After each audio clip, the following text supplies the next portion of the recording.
पालकांनो, पोरांच्या टाळक्यात कधी फटके मारणार? आईबापाला वाटतं माझं पोरग खूप गुणाचं, परंतु तेच पोरग तुमच्या डोक्यावरती चढतं याचा कधी विचार केलायत का?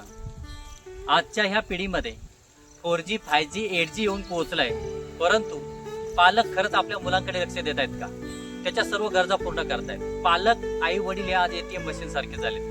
त्याला पुस्तक लागलं पुस्तक तयार, त्याला फोन लागला फोन तयार, त्याला खायला लागलं खायला तयार.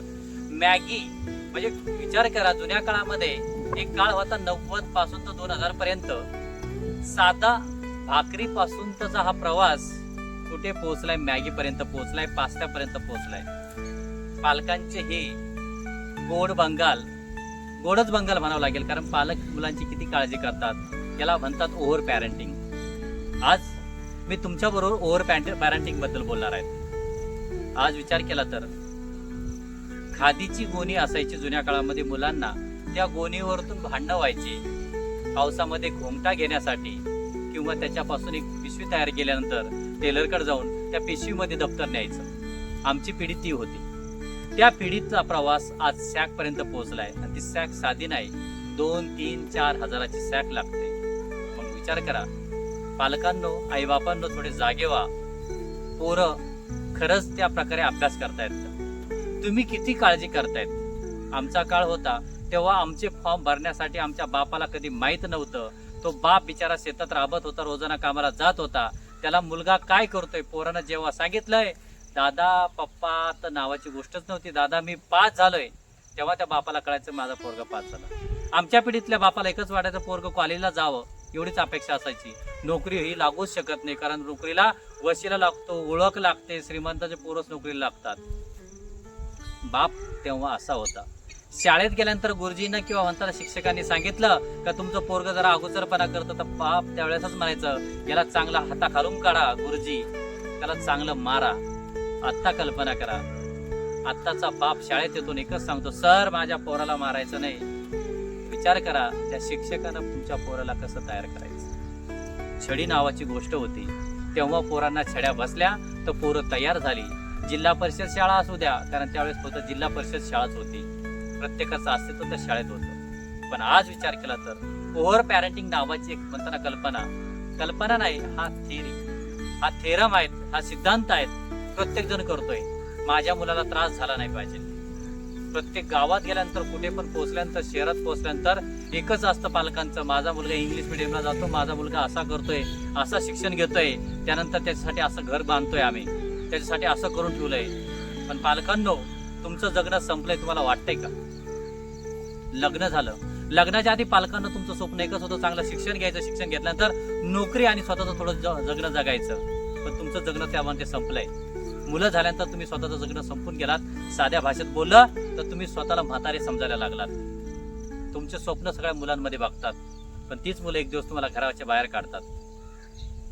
लक्षात ठेवा, मरणारं स्वप्न तुम्ही कायम बघत असतात. मरताना तुम्ही श्रीमंत स्वप्न बनून बघू नका, तर समाधानी मरण तुम्हाला आलं पाहिजे, यासाठी प्रयत्न केला पाहिजे. मुलांना गरजा नक्कीच पूर्ण करा, मुलांच्या गरजा नक्कीच पूर्ण करा, पण त्या गरजा पूर्ण करत असताना मुलांना थोडी जाणीव असायला हवी. आणि ही जाणीव ज्या दिवशी मुलांना होईल त्या दिवशी तो मुलगा चांगला अधिकारी बनेल, चांगला माणूस बनेल. घटना देशामध्ये असंख्य घडत असतात, पण पालकांच्या ओव्हर पॅरेंटिंगमुळे आज पालक काय करतात? मुलासाठी बंगला तयार करून ठेवतात, फ्लॅट तयार करून ठेवतात, गाडी घेऊन देतात, सर्व काही गोष्टी तयार करून ठेवतात. इव्हन याचा आज मुलं प्रत्येक पालकांकडून ATM मागतात, स्वतःचा पॉकेट मनी मागतायत आणि मुलं एकदम मजा करतात. पण त्या मुलांना एकदा तरी सांगा का तुझा बाप 12 घंटे काम करतोय, कंपनीत करतोय. तुझा बाप एखादा IAS अधिकारी असेल तर तो 12 घंटे काम करतोय, शिपाई असेल तरी काम करतो, शिक्षक असेल तरी काम करतो, तलाठी असेल तरी काम करतोय, कंपनीत काम करतोय. त्या बापाच्या कष्टाची जाणीव त्या पोरांना ज्या दिवशी होईल त्या दिवशी ते मुलं काहीतरी या देशाचे चांगले नागरिक बनतील.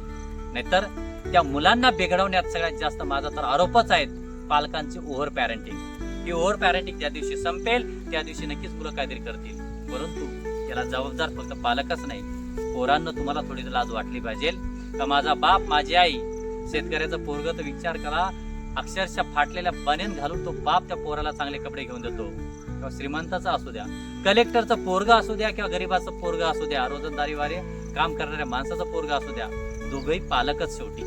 त्यांना एकच वाटतं आपल्या लेकरांना ऊन सावलीचा म्हणतात ना कसला प्रकारचा परामर्श जाणीव झाली नाही पाहिजे, परंतु ही जाणीव नक्कीच त्या पोराला व्हावी. जेव्हा त्या पोराला जाणीव होईल ते पोरग काहीतरी बेस्ट चांगलं घडेल.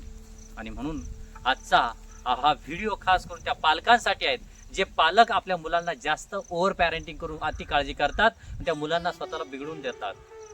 खरंच तुम्ही पालक तुमच्या लेकरांना बिघडवण्याचं काम करत आहात का, याचा शोध घ्या. पोरानं फोन घेतला तर त्याचा फोनचा हिस्ट्रीमध्ये काय बघतोय, काय करतोय, फोनमध्ये काय बघतोय, काय करतोय याचा एकदा शोध घ्या. नक्कीच तुमचा मुलगा काहीतरी चांगला नागरिक बनेल. आणि म्हणून प्रथमतः सर्व पालकांना विनंती हीच आहेत, एकदा तरी आपल्या पोरांना स्वतःच्या पायावरती उभं राहू द्या. ज्याप्रमाणे एखाद्या खडकाच्या माळरानावरती एखादं झाड फक्त छोट्याशा थेंबावरती पाण्याच्या थेंबावरती वाढतं, तसं तुमच्या मुलांना सुद्धा दुःख, कष्ट, सण, अपेक्षा, अपमान भोगू द्या. तेव्हा ती मुलं काहीतरी चांगली तयार होतील अशी अपेक्षा करतो. व्हिडिओ आवडल्यास नक्कीच लाईक करा, शेअर करा आमचा चॅनल द सोल्युशन गुरुजीला. आणि तुम्ही नक्कीच या व्हिडिओतून काहीतरी स्वतःचं जीवन बदलाल अशी अपेक्षा करून तुम्हा सर्वांची रजा घेतो. धन्यवाद.